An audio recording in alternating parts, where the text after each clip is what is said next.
Welcome to Banfield. I am Ashleigh Banfield, really, honest to God. And I say it like that because today there was kind of a question for a minute there about my true identity, online anyway, after my Twitter was taken over by a hacker. Thank you very much. Whoever it was decided to change my profile photo. That's not me. Erased my entire bio, and then for good measure went and deleted all of my tweets going back to 2015. That's a few. Then they started posting things like offering scam giveaways to my 100,000 followers, all the while pretending to be me. But I busted them. And I did it using my other Twitter account so that I could let everybody know this garbage was a scam. Don't fall for it. There's no giveaway in 30 minutes. But that wasn't the end of it. That's when this, I don't know, headphone wearing thing decided to switch gears, pretending that they were genuinely now trying to reach out to me, to give me my account back. Oh, that's nice. It's also not true. At this point, this is really where it's likely they were trying to reach me to extort me, to sell me back my account. They even reached out to my friends, like NewsNation's Brian Enton. They asked Brian how they could get in touch with me personally. It sounded so nice. And then they went ahead and just posted it. The message said, please tell Ashleigh on TV to contact me. I don't want this account. If it's hers, I'll send it back. Oh, it's so nice. Liars, liars, liars, liars. That message was a sham too. And I know that because I'm me. My account was hacked early this morning. The message you're seeing was posted at noon, but I did not get control of my account back till 4. So that there is malarkey. It's annoying, yes. Yes, it's annoying. But it's also frightening because of how little I know about that guy, that girl, whoever it was. How little we know. Is this person working alone? Are they part of a criminal group? What have they been saying to my friends, to my followers? What have they been selling to all the people on my list? Have they used my account to hack other people? And what else have they been able to access? They got into my Twitter. Could they also get into my email? Oh my God, what about my bank accounts? You know, our news team was discussing it all this morning because, you know, I woke up kind of angry.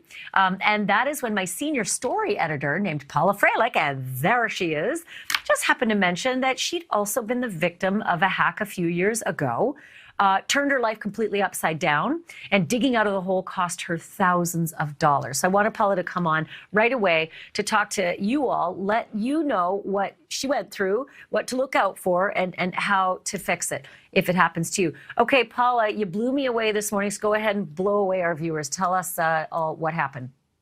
Honestly, it changed my life forever. I remember it like it was yesterday. I was at home, I was working from home, and the next thing I know, boom, my phone stops responding to me. So I go on my computer and I try to get into my Gmail. I'm locked out of my Gmail. Then I try to get on Twitter. I'm locked out of my Twitter. And 5 seconds later, my internet goes down. So I'm really freaking out. I go to a cafe with internet, open up my computer, and that's when it starts to hit me. Oh my gosh, my life has been hacked. You know, I don't have a home phone.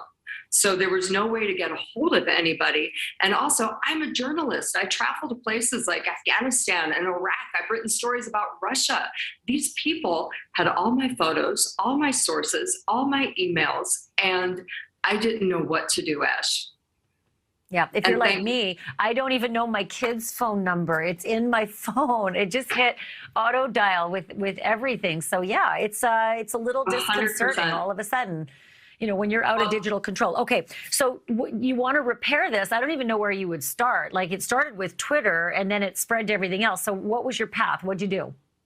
Well, thankfully, I realized that I could still get onto my Facebook because I had registered it with a different account than Gmail. And I also had not linked my phone number. So I went onto Facebook, put out a massive SOS, said, you guys, my life has been hacked. This is urgent. People's lives could be in danger. Help me, help me. And I had one friend send me a internet security analyst who thankfully worked for me for a discount. It was still expensive. And I had another person say, you know what? I know someone at Google. And this is important because if you get locked out of Google or Twitter, there's no human that can help you. All they do is send you to something where you have to put in your personal information, and then they'll determine if it's you. A machine will determine. And the problem was these people had changed all my information. So the machine kept saying, this is not you, out. And I called the security guy. And he said, go get a new SIM card right now. I put it into my phone. So it started working under a different number. And it turned out my phone had been hacked. My SIM had been hacked. And through that, all of my accounts linked to that phone had been hacked because they used the two-factor identification problem. Well, therein lies the problem. Yeah. Because Absolutely. I was two-factor authenticated, and this still happened to me. So, okay, when we were talking this morning, I hope you don't mind me throwing out this number there, but it was somewhere around $5,000, right, to get this all professionally fixed. Because we're just good old digital kids here working on our own, right, trying to, figure it all out. And thank God I had NewsNation, right? They got a whole digital department, and they went to bat for me.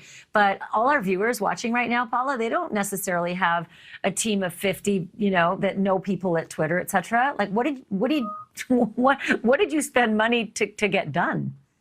Well, also, let's just point out, I didn't have $5,000 to spend. I had to get onto it. The issue was I had to pay the security consultant who tracked it back to the breach at my cell phone company. Then I had to get a whole new phone because with the new phone, I had to download a lot of other apps for security. And then they were worried about my computer, that it had also been compromised. So I had to get a new computer. It was terrifying. And let me tell you what, when this happens, you feel like you're being attacked, but there's no one in the home. It is the most strangest feeling. Yeah, I can imagine. So how close did they get to your money? Because I think a lot of people watching might think, okay, so I don't care. It's not going to kill me if they get my Facebook. But it's so pervasive, and the tentacles can just start in one spot and end everywhere else. How close did they get to your cash? They got very close to my cash. And had I not switched out my SIM card and started calling my banks, that would have been gone. And it sounds horrible, but here's the deal. I knew that I had FDIC insurance. I knew that that would come back. What I didn't know would come back is my information, my photos, and what if they went through my sourcing list and these people's lives were endangered? Yeah, well, that's a really good point as well. I'm glad that you got out of that digital hole. I'm glad you're working with us, but I'm actually going to ask you if you could go back to work on the rundown because the show still has 40 minutes left. 50, actually. Thank you, Paula Freilich. Appreciate it. It's nice to have you on staff, too. Okay, I want to bring in Alex Hammerstone. He is the Advisory Solutions Director at the security consulting organization called Trusted Sec. And Katie Nichols is the Director of Intelligence for the cybersecurity company Red Canary. Okay, you two, you just probably heard the conversation that Paula and I had, and I'm assuming you heard the setup where I was all snarky and mad. I've had a lousy day. Can I just tell you, I had to take 2 leaves just to get through this day. So, Katie, I'm going to start with you. Do you think that I was targeted because I'm on TV or because I have a blue check mark next to my verified name? Or do you think it's because I have 100,000 followers, or none of the above? Anybody watching is fair game? I'm going to say probably all of the above, but most likely you were targeted because of your followers. 100,000 is a pretty tempting number for adversaries, right? And you showed those tweets, the adversaries were trying to promote their scams, send us money. And so with that kind of financial motivation, right, it's really tempting for adversaries to go after targets like you who have a lot of followers who might fall for that scam and send them money. Yeah, and I'll tell you what, I wasn't worried that people out there were going to think I was that creepy dude that had a hoodie and a cigarette. That was what they were using to, like, come on, that's so not me. And people who know me would know that's not me. What I was worried about was that they were somehow going to be able to get money out of people I don't know by posing as me, and that people would have fallen for this just bizarre Azuki giveaway. So that's what I was really worried about, was that in the guise of being me, a lot of people would have lost their shirts for this silly contest. So Alex, I reached out to Twitter. Wanted to ask them to help me sort of, get some tips for the viewers watching right now. Because like I said, I have the big NewsNation team. Chris Sieper, I love you so much. Oh my gosh, thank you. But a lot of people don't. And this is all they could tell me, which was frustrating. Get two-factor authentication. Okay, check. I had that. And then refer to the help security and safety security pages. But like Paula said, nobody to call, nobody to get some acute change before people's lives could be financially ruined by falling for the scam. That seems like a bit of a lapse. Absolutely, but really it's just the way it is, unfortunately. And these companies aren't necessarily in the business of giving the best customer service. And being able to keep you happy is not always their goal. And it costs them a lot of money to have customer service. So a lot of it's been offloaded to algorithms and websites and everything else. Just like at the grocery store, it can be tough to find somebody to help you. It's very true on these social media sites as well. So the banner on the bottom of the screen says, "Who stole Ashleigh's identity?" And I see the back of the head with a dramatic image that we're showing. But the truth of the matter is it's been beguiling all day. And Katie, I really want to figure out, who was it? The 2:30 in the morning messages that came in from Twitter saying somebody in Auckland, New Zealand is trying to, and then somebody from, I don't know, Fidarge or a place I'd never heard of before. But all I keep thinking about is I'm sure that they were using some kind of a fake location as well. What's the truth behind this, or do we even know? Were they after it for fun? Were they after it for money for the scam? Or were they after it to get further in and get to all of my stuff like they got to Paula's and then eventually get to the banking? It's tough to say, but we can use clues they left behind, right? That tweet about NFTs, the scam component, the fact that they eventually did kind of get out of the account, however that happened. So it's really tough to know who is behind this. And you're savvier than many who realize just because an adversary was connecting from an IP in a certain country doesn't mean that's where they were. So I understand you want to get after this adversary, get back at them. But the tough reality is you're probably not going to be able to figure out who was behind that keyboard, who did that. I know it's frustrating. Can I just tell you, the vengeance in my heart is frightening. It scared me today I wanted to do to that little bugger. Okay, so here's what really happened. Because I had all these great corporate connections, Twitter really did jump on it and they locked it up real fast. And through emailing with me through my corporate account, they were able to lock the account out. So the dudette got locked out and couldn't do much anymore. But before, I think they smelled a rat. I had actually gone in there and, posed as me on my other Twitter. And I was commenting saying, it's a scam, it's a scam, it's a scam. So they knew right away I'd already gotten out there and was able to tell anybody that it was a lie. Then they switched gears. And that's what was so frustrating here, is that they switched the gears and started to say, I want to give Ashleigh her account back. I'm really a good guy. I bought this account. Please tell Ashleigh to contact me. I don't want this account if it's hers. Oh, come on. Honestly, Alex, is there any possibility there's truth to that this is some, magnanimous gesture from someone who bought the account, 20 minutes earlier and then realized they bought a hacked account? So you never want to say never. And certainly there are hacked accounts that are sold. People hack these accounts with large follower accounts and then sell them to other people who will use them to try to monetize them. But really, in my life, when people are caught doing something, they oftentimes have the most ridiculous excuses. They may sound believable to them and be theoretically possible, but are usually unlikely. But yes, it's possible that they purchased an account they knew was not quite right to use to monetize it, but that's probably less likely. Well, I'm just, not willing to give the benefit of the doubt on that one. I for sure thought when they were trying to get Brian Enton to give them my number so they could call me and, talk to me about getting my account back, I started to worry about them getting my family members too, that kind of thing. So, Katie, one thing I couldn't understand, and I don't know if this will be helpful for people watching, but they changed my cover photo. And they made it a drawing. They wiped out my bio and they deleted all my tweets going back to 2015. And I thought, well, if they're trying to look like me, why would they have done that? Can you solve that?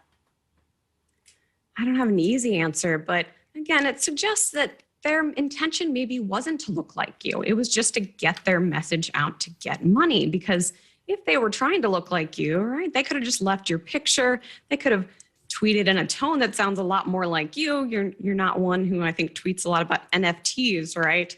And so that Yeah, I got that suggests right. probably scam related, right? Probably financially motivated. But it's so tough to tell. As Alex said, why do humans do what they do? It's a tough thing to know. Well, Dan Abrams calls me or texted me at 9 a.m. and said, "Oh, come on, this can't be you." I mean, it was so obvious right away with the imagery that they used and this, this kind of language that I'm, in my 50s. This is so not me. Maybe I'll catch on soon. But okay, the big thing I need to know, Alex, is what can we do? I had the two-factor authentication and this still happened. What can we do if you're watching right now and you think, yeah, I don't need this to happen because I don't have, NewsNation digital team to fix it for me? What's the best thing to do to protect? So keep in mind, one of the best things is to keep them from even getting to that two-factor screen. So one of the most common ways that scammers and hackers get into these accounts is by people who reuse passwords. They use the same password on multiple sites. And so that way, if one of those is compromised, they can use that password on a different site. But also two-factor authentication, it's not perfect. A seatbelt's not perfect either, right? It won't protect you in every crash, but you certainly wouldn't want to drive without it. There are ways around two-factor, but that's really, one of the best things you can do. If you're concerned about some of the phone and SMS issues that are out there, you can use an authenticator app, which you can, get on your phone and things like that. But really, nothing's perfect. I mean, people, they make their living and live their life by clicking on things and interacting with websites. And so you certainly don't want to cloister yourself and, never turn on another computer. But there certainly are ways to use these things more safely and lower your risk. So just button that up again and let me know, like, Alex, what are the odds this is going to happen to the people watching right now? I thought this would never happen to me. So what are the odds that you're going to get hit with something scummy? It depends on a lot of factors. First of all, if you're somebody that they're going to target, but also just like a lot of other activities, it depends what you're doing, right? And it really is a lot like driving. Driving is certainly very dangerous for a lot of people, but hundreds of millions of people do it every day with no problems. So really, the more things that you're doing to protect yourself, the less likely you are to fall victim. But when you are a victim, remember that you are a victim. One of the things I hate is victim blaming. Just because this happened to you, it doesn't, mean that, you're not as astute or anything like that. And that's one of the things I hate the most is when I see people blame victims of scams and crimes. So that would be crappy. I have a platform on TV and I will do something nasty if anyone tries to pull that on me. One last question, and this speaks to the vengeance thing that I had Katie going on all day. Is what they did criminal? Is it prosecutable? If you could ever even find where they are, is this wrong, what they did? Definitely wrong and definitely illegal, though the laws that might be used to prosecute it, they vary from state to state, right? At the federal level, often CFAA, the Computer Fraud and Abuse Act, is how a lot of these things are prosecuted, but it really depends. And I would say if you're looking for vengeance, one of the best things you can do, report this, right? If you haven't already, report it to the FBI's Internet Crime Center, right? IC3.gov. Let them know, because if it's just happened once to you, maybe they're not going to go after this adversary, but maybe they can put the pieces together. They can use that image or some of the tweet language. I'm literally writing it down as you're saying it. IC3. Is it the number 3 or the word 3? IC3.gov? Number 3. Internet Crime Complaint Center. Good. IC3.gov. Tell them about it. Okay. Maybe the FBI can correlate it. It's unlikely, but that's the best chance I think you're going to get at any kind of vengeance, Ashleigh. Well, I also bought a voodoo doll, so there's that. You guys, thank you so much, Alex Hammerstone and Katie Nichols. I have a feeling I'll be calling on you a lot more in the future. Thanks for coming on. Thank you very much. Thank you. Stay safe. Thank you for watching. Click the red subscribe button below so you can get more of NewsNation's fact-driven, unbiased coverage.